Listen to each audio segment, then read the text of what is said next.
चलिए क्लास को हम आगे कंटिन्यू करते हैं। नाउ द नेक्स्ट क्वेश्चन है हमारा, find the point on the curve.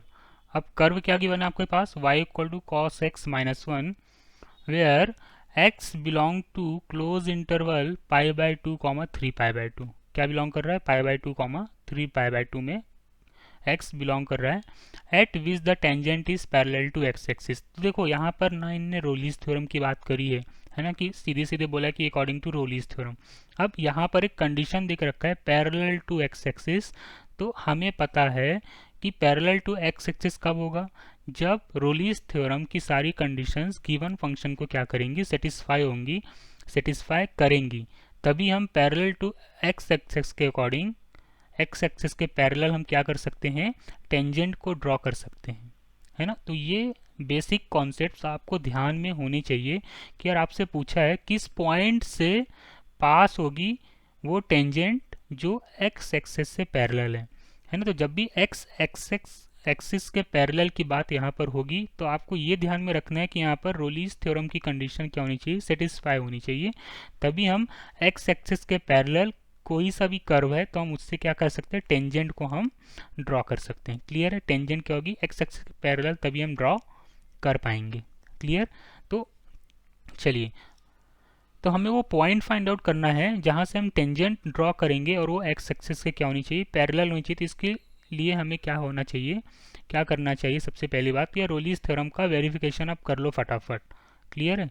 चलिए, तो नाउ अब यहाँ पर x belong to pi by two comma three pi by two, close interval में क्या होगा, फंक्शन कंटिन्यूस होगा, और ओपन इंटरवल में क्या होगा, डिफरेंशियल होगा अकॉर्डिंग टू रोलीज थ्योरम। हम ये मान के चलते हैं कि y equal to cos x minus one, close interval pi by two, close interval pi by two comma three pi by two में क्या होगा, कंटिन्यूस होगा, ठीक है ना। और क्या होगा, open interval pi by two comma three pi by two में क्या होगा बेटा, डिफरेंशियल होगा। ठीक है, ये हम मान के चलते हैं। क्लियर। तो जब ये पाई by two comma three pi by two में कंटिन्यूस भी है और डिफरेंशियल भी है, तो नाउ हमें चेक करना है कि गिवन इंटरवल मतलब F of pi by two में फंक्शन और F of three pi by two में फंक्शन क्या होने चाहिए आपस में। पहली कंडीशन ये हमारे पास आती है कि f of pi by two equal to f of three pi by two. Clear है। अब y इक्वल टू में क्या गिवन है ना, y इक्वल टू गिवन है हमारे पास cos x minus one. Clear. इसी को हमने बोल दिया एफ ऑफ x। क्लियर है। चलिए, तो हमें क्या फाइंड आउट करना है, F of pi by two, तो यहाँ पर पुट करिए cos pi by two minus one, तो F of pi by two किसके आ गया, माइनस वन के। Similarly F of three pi by two भी किसके आएगा, माइनस वन के इक्वल आएगा। F of three pi by two भी किसके इक्वल आ जाएगा, इस फंक्शन में आप x की प्लेस पर three pi by to put up करेंगे तो three pi by to cos three pi by two minus one किसके इक्वल आ जाएगा, माइनस वन के इक्वल आ जाएगा। मतलब ये जो कंडीशन है वो क्या हो रही है, सेटिस्फाई हो रही है। उसके बाद हमें क्या करना है, now we check F dash C equal to zero, where x equal to C, जहाँ पर हमारा क्या है, x इक्वल टू सी है। क्लियर है। तो फंक्शन क्या गिवन है आपके पास, F of X equal to given है आपके पास cos x माइनस वन। ठीक है ना, एफ ऑफ एक्स, इसी को हमने c बोल लिया,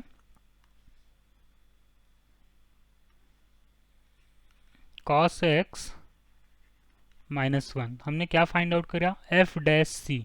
तो ना एफ डैश सी आपके पास कितना आ गया, एफ डैश सी आ गया आपके पास cos का डेरिवेटिव तो माइनस साइन एक्स, और ये किसके इक्वल है, f dash C equal to zero के, ये वाली कंडीशन। तो यहाँ से आपका x कितना निकल के आ गया, ना x equal to zero, x कितना आ गया, x ज़ीरो निकल के आ गया, x ज़ीरो आ गया। है ना, मतलब एक पॉइंट तो हमें मिल गया, अब हमें दूसरा पॉइंट निकालना है। तो दूसरे पॉइंट के लिए इसी x को हमने क्या बोल दिया, c बोल दिया। क्लियर है। तो दूसरे पॉइंट के लिए हमें क्या करना है, हमें वो पॉइंट फाइंड आउट करना है जहां से हम x एक्सिस के पैरेलल टेंजेंट को ड्रॉ कर सकते हैं। तो वो पॉइंट हमारे क्या होते हैं ना, the point is c comma F of C. ये पॉइंट होते हैं जहां से हम x एक्सिस के पैरेलल लाइन को ड्रॉ करते हैं। तो c तो हमारा 0 आ गया, एफ ऑफ सी कितना आएगा, तो ना इस x की वैल्यूज को आप क्या करो, इस पूरे फंक्शन में पुटअप कर दो। तो cos 0 minus one, cos 0 minus one कितना आ जाएगा, cos 0 तो 0 हो गया और माइनस वन। क्लियर है। तो माइनस वन कब होगा, इस पूरी कंडीशन को एक बार हम वापस से सॉल्व कर लेते हैं। यहाँ पर तो क्या है था, माइनस साइन एक्स प्लस 0, तो यहाँ से x आपका निकल के आ जाएगा, पाई निकल के आ जाएगा। क्लियर है। हमने डायरेक्ट वैल्यूज लिख दी थी जल्दी जल्दी में, x कितना निकल के आ गया, पाई निकल के आ गया। अब है ना, क्योंकि आप यहाँ पर आप वैल्यूज पुटअप करिए, तो minus sine x equal to 0, तो साइन 0 कब होता है, साइन 0 होता है आपका पाई में, है ना। साइन 0 आपका पाई में होता है, तो यहाँ की प्लेस पे 0 की प्लेस में हम लिख लेंगे साइन पाई। क्लियर है। साइन 0 भी 0 होता है। क्लियर है। लेकिन वो गिवन कंडीशन को सेटिस्फाई करनी चाहिए, वो सारे कोऑर्डिनेट्स हमें यहाँ पर चेक करने पड़ेंगे। तो यहाँ पर हमने एक्स की वैल्यूज ले ली पाई। क्लियर। और ना तो यहाँ से एक्स की वैल्यूज कितनी आ गई, पाई निकल के आ गई। ठीक है ना। और एक्स किसके इक्वल था आपके पास, सी के इक्वल था। क्लियर। ना इस पाई की वैल्यूज को हम क्या करेंगे, यहाँ पर पुटअप कर देंगे।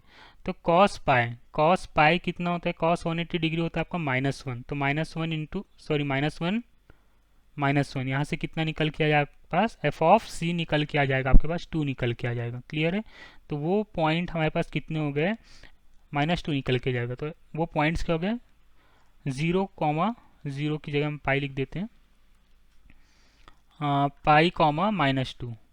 तो ये वो पॉइंट्स है जहाँ से हम एक्स एक्सेस के पैरेलल हम टेंजेंट को ड्रॉ कर सकते हैं। इस टाइप के क्वेश्चन बेसिकली जेई मेंस और एनडीए में पूछे जाते हैं, है ना। तो आपसे वो पॉइंट पूछ लेंगे, आप वो पॉइंट फाइंड आउट करो कि यार जहाँ पर टेंजेंट एक्स एक्सिस के क्या है, पैरेलल है। तो ये सारे कॉन्सेप्ट्स आपको क्लियर होने चाहिए, कंडीशन आपको क्लियर होनी चाहिए। यहाँ पर डायरेक्ट रोलिस थ्योरम की बात नहीं कर रहे, लेकिन यहाँ पर एक कंडीशन देख रखी, tangent is parallel to x axis. तो जब जब tangent is parallel to x axis होगा, है ना, तो हमारे दिमाग में तुरंत क्या होना चाहिए, कॉन्सेप्ट्स क्लियर आ जाने चाहिए। क्या जब जब टेंजेंट एक्स एक्सिस के पैरेलल होगा तो रोलिस थ्योरम जो आपकी है वो सारी condition given curve y equal to cos x minus one को क्या करेगी, सेटिस्फाई करेगी। ये सारे कॉन्सेप्ट्स आपको लॉजिकली क्लियर होने चाहिए। क्लियर इतनी बात। चलिए